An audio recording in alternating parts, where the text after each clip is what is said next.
June. Yeah, my man said the take was so high that took us out, so we had to rebrand, we had to regroup real quick.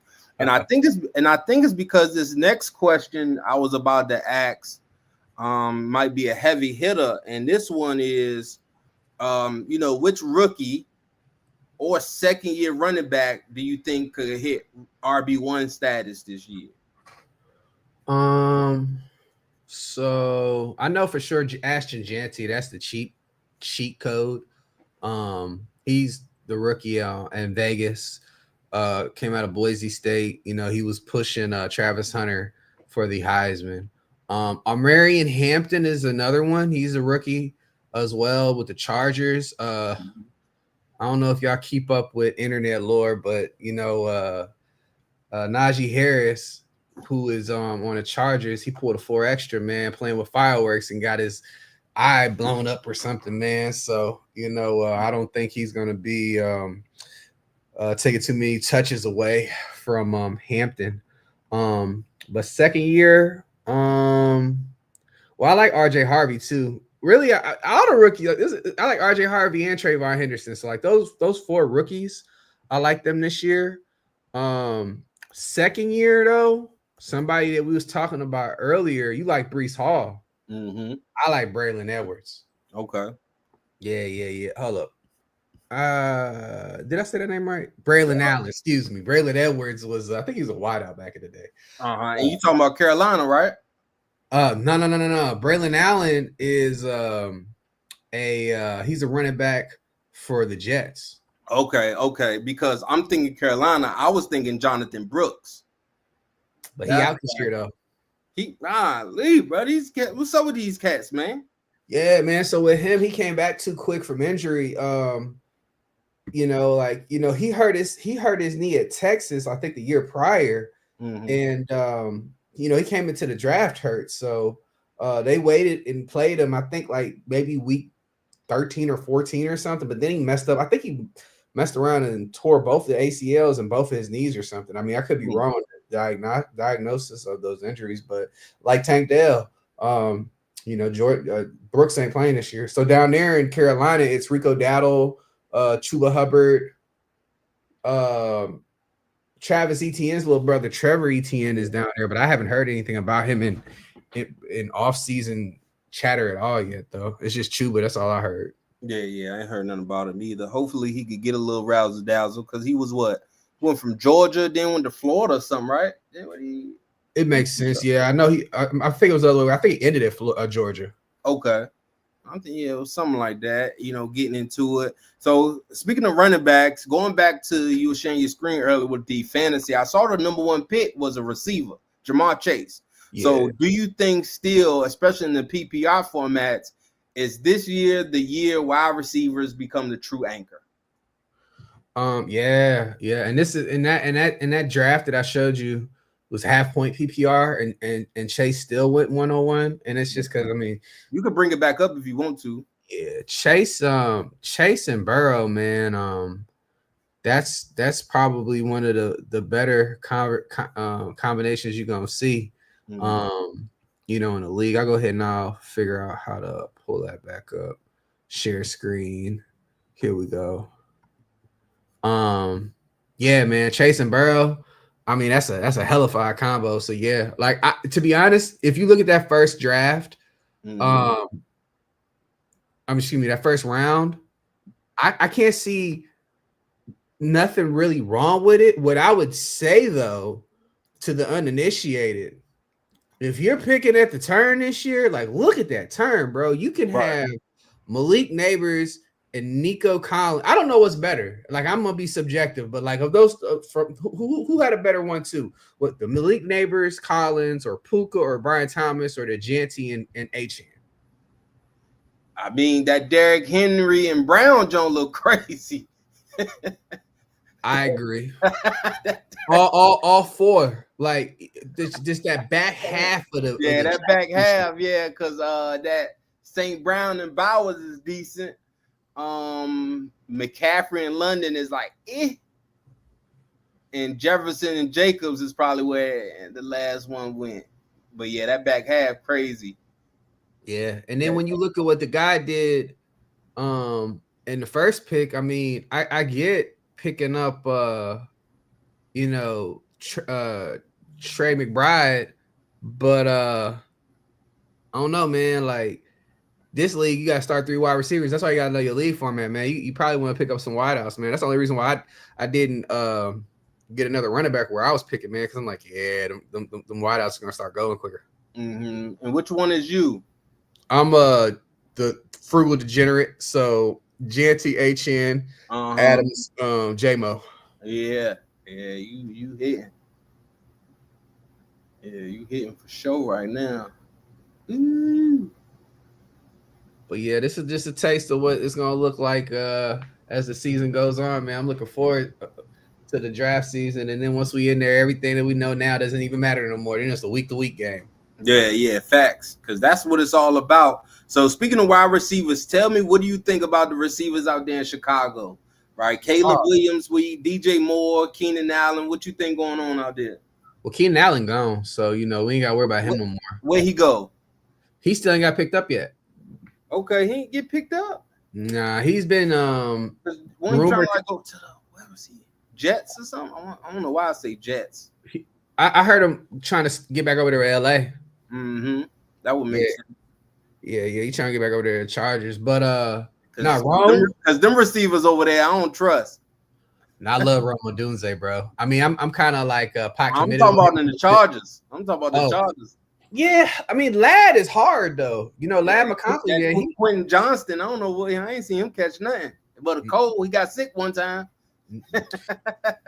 Quentin Johnston. I mean, he got lucky that Michael Williams retired, so more targets are up for grabs. But yeah, I think Trey Harris. He's a rookie that they just picked up.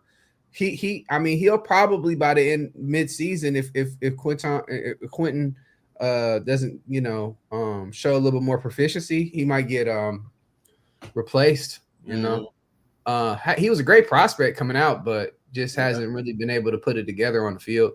Yeah, I don't know, man. I think if possible, maybe somebody get Quentin Johnston a late round, need a receiver, and maybe he just shows up this year. I definitely would love that because he got the big body, the big receiver body to go across the middle. He just need to catch the rock, protect himself and create them first downs. He need to be the Keenan Allen that that the Chargers need at this point. Speaking of that, and you brought up Trey McBride, so who do you think is the next alpha tight end? I mean, Brock, easy peasy.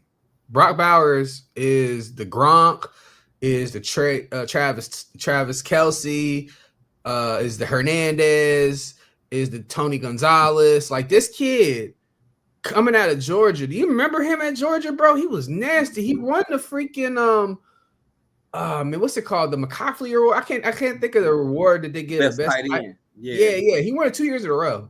Mm-hmm. You know what I'm saying? And like for real, I want to say Brock is the reason why your boy Nick Saban got out the league. You know what I mean? Because it's like, yo, y'all can't. And granted, those Georgia teams weren't all centered around him, but like, yeah, he was killing them kids back in college. And then last year he came in and look who he did it with. He did it with what's the guy's name?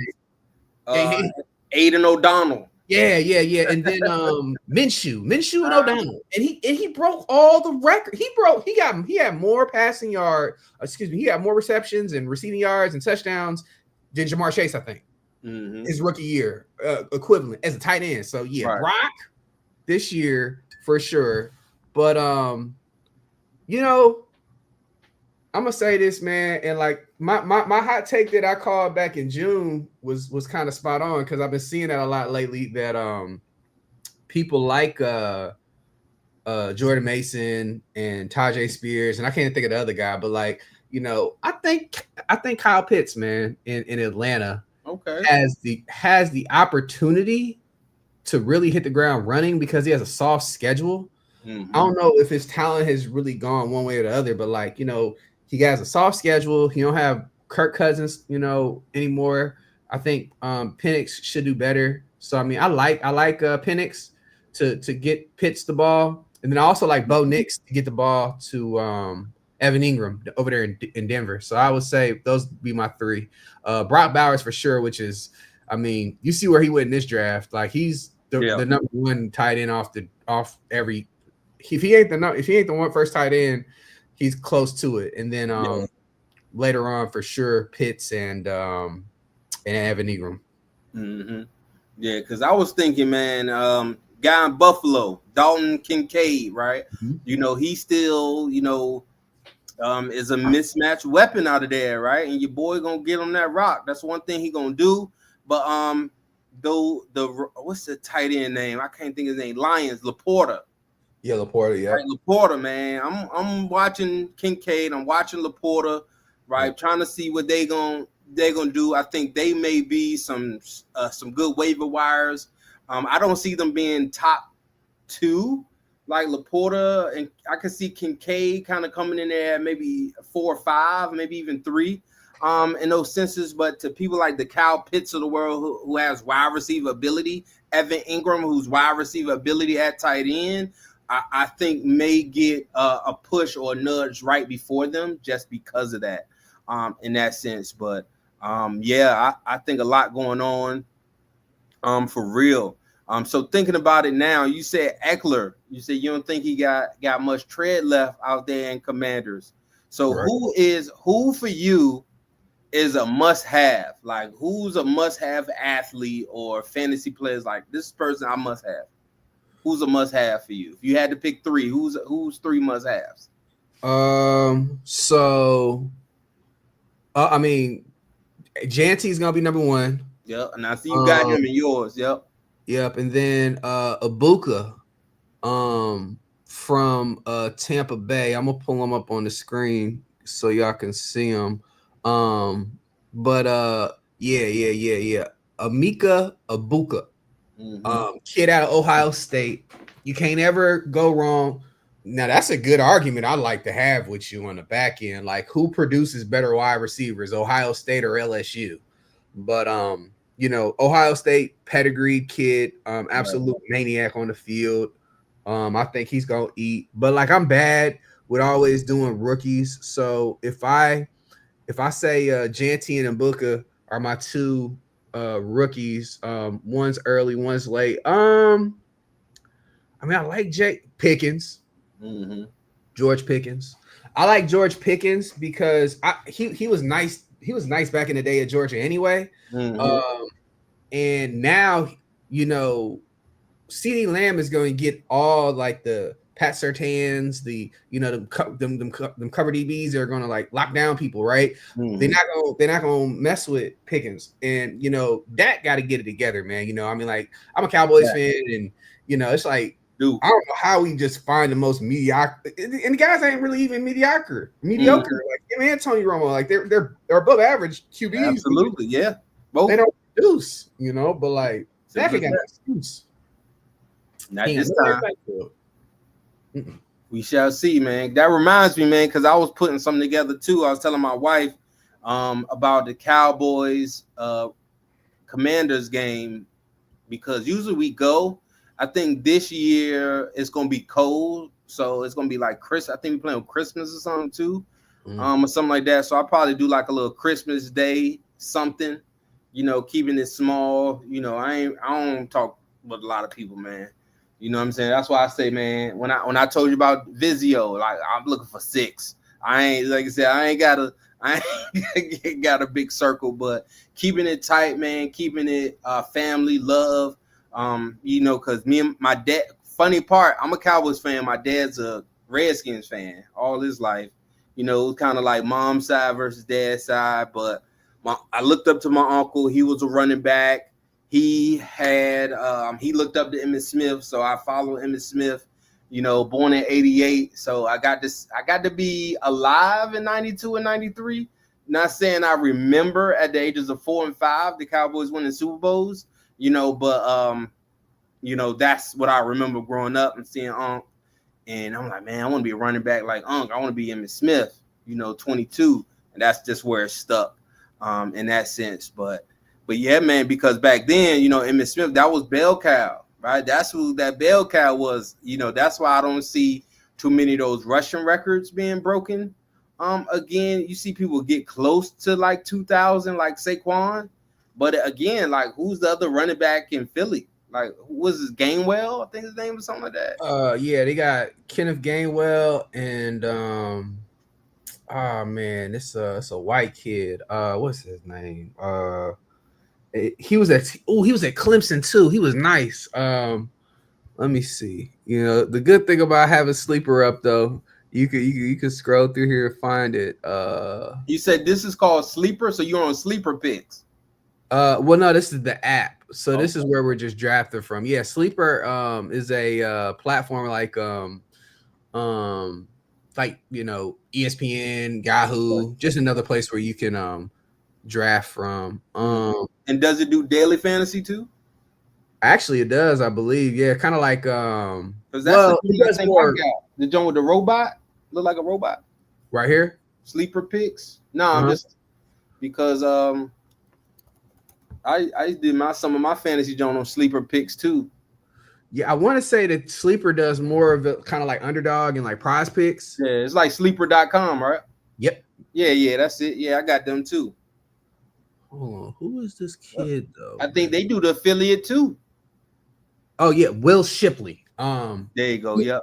He's a sleeper. Will Shipley was nice as hell at Clemson. So he's of course not going to be able to put up like Saquon, because look, this kid is 5'11", 209, and Saquon is what, 6 foot. God, he got about like 30 pounds. You know, and then Gainwell as well. Both of those two will combine to try to put up some. But I tell you, if Saquon get hurt, man, AJ Brown, Devontae Smith, they about to eat. Yeah, they eating good. I was about to say that might be what you just stated, man. That might be the top running back by committee right there. Of course, with Saquon leading the way, Kenneth Gainwell, and then Shipley. Right? Would you say that's them right there? No. I don't think there's a better committee than Detroit. This guy's about to get auto picked. Let's see who they pick for him. Live on TV, this guy picks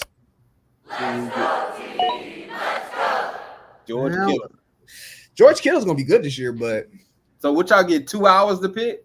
Yeah. Dang, all you gotta do is open the app. Yeah, so what it is like it's a slow draft because like you know we pick it throughout the day. You know, the league don't start for another month, so like this is a best ball league, so we put 2-hour limit on it. Some of the other platforms you give 8-hour clocks, and then it pauses overnight. I got you. And with Sleeper, y'all get to do everything through the app. Is this a paid league? Did you put money in? Does it do all that for you too? Yeah, it's all in buy-in. I got you. Okay. Yeah. Well, we don't put the money in here. Like we know the guys, so we just like send them the $30 on PayPal. I got you. But yeah, Sleeper, yeah. Good place to do some mock drafting. And like for what it's worth, like with this next pick, if I'm lucky, the way it's set up is like right here, these are the breaks. This is where it's looking at. Definitely looking at George Pickens. Yeah. If I can get George Pickens, that'd be dope. But if I can't get George, I mean, if I get Xavier Worthy, I'd be jumping for joy. But then I'll probably turn around and either pick Trayvon Henderson or RJ Harvey. So I have 3 running backs and 3 wide receivers to start out my draft. Getting your touches, especially them PPRs, cats can get them getting them points on popping. But yeah, bro, what I was thinking about too, because like I was telling B when I lead, the reason why I was thinking like the $50 lead to start is because I also want to do a weekly joint, like the fantasy, like DraftKings, right? Because that's going to keep us, keep people sharp too and keep you active. You know what I'm saying? And then with Sleeper, with the affiliate, that's something too in Vizio Ludus where I think of, kind of looking at it at a sense of, hey, it's a community. Let's talk about fantasy sports. Come in the chat. You know what I'm saying? That's why I think of that. Everything is like, yo, you can go into one of the chat rooms. You heard of School? SKOOL? All right, so it's a platform. It looks like Google. They use the Google color. But basically, it's like it's a virtual classroom, right? So they sell monthly subscription, $50 buy-in, and you get access basically to like a private group, right? Similar. The funny part is I got that too, in a sense, right? I don't call it that. We have our own thing in SW3, but right, that's the community, that's the engagement, that's what people want. So like stuff like this in best ball, right? You could talk to other people who talking about it, right? Just like when we do it in one place, because like this is me learning.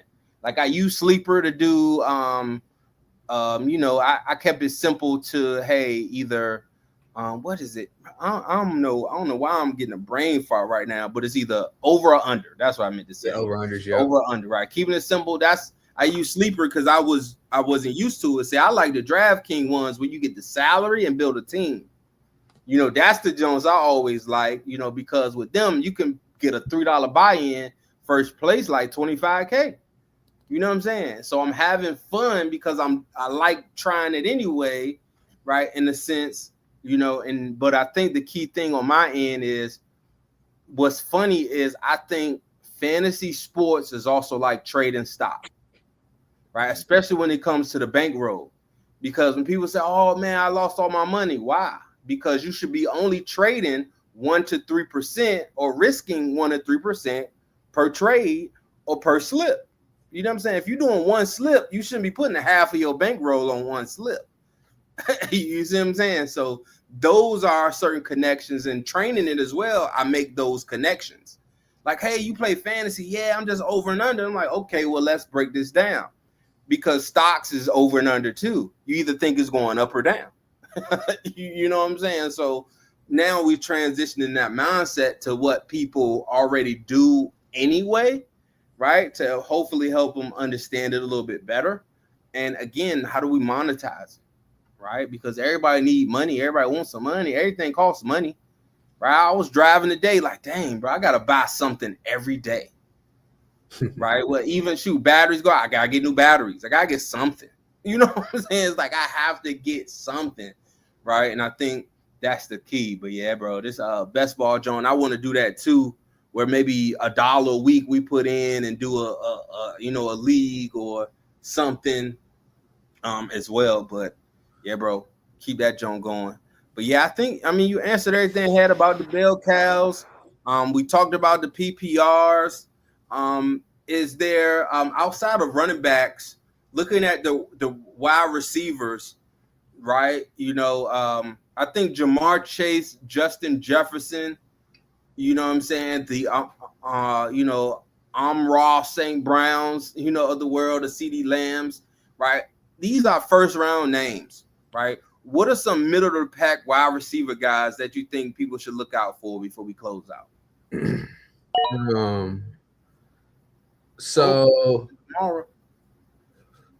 Travis Hunter. Look to pick up Travis Hunter. He might not hit, but like to me, because Brian Thomas he's a goon on the field, So like you can't like put a whole bunch of coverage over there. Actually, let me tell you something, and this is probably an understood cheat code for any kind of like fantasy football, any kind of if you want to put your mortgage on something, always bet on an LSU wide receiver from South Louisiana. Always.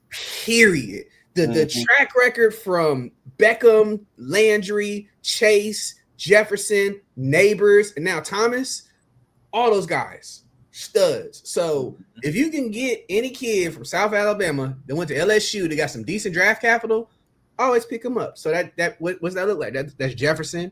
That's really CD Lamb too. I didn't realize that CD Lamb was down there, but Hurricane Katrina. Ooh, but same thing. If you look at it in this draft, you got Chase, CD, Jefferson, all meet that criteria. Then you got Amon, you got Puka, but then you got Neighbors meets that criteria again. You know what I mean? So like I would look at that. But like when it comes back to Travis Hunter, I like him. He's a little later.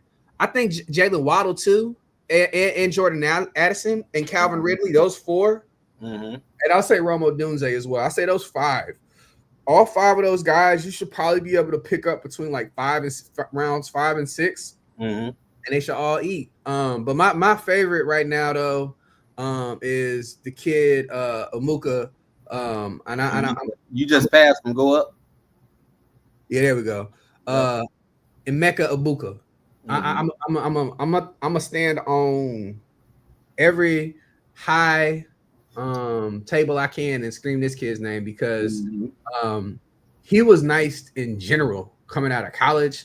But like if you start paying attention to what's going on right now with the drum beat, that's the one thing with fantasy football. Like if you start paying attention, like right now, moving forward, it's August 4th. We got a whole month until the league start, until it's real. Like preseason games are gonna start kicking up this week. But like listen to who they talking a lot about. And that kid, as well as the kid from Washington, Bill. I don't know how you get that out of Jacoby, whatever, but yeah, him.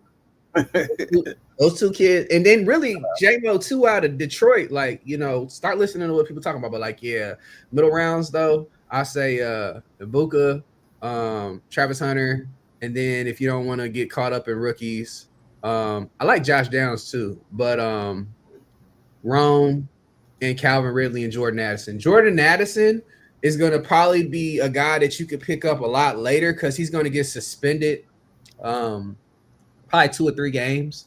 So people going to be scared to pick him up.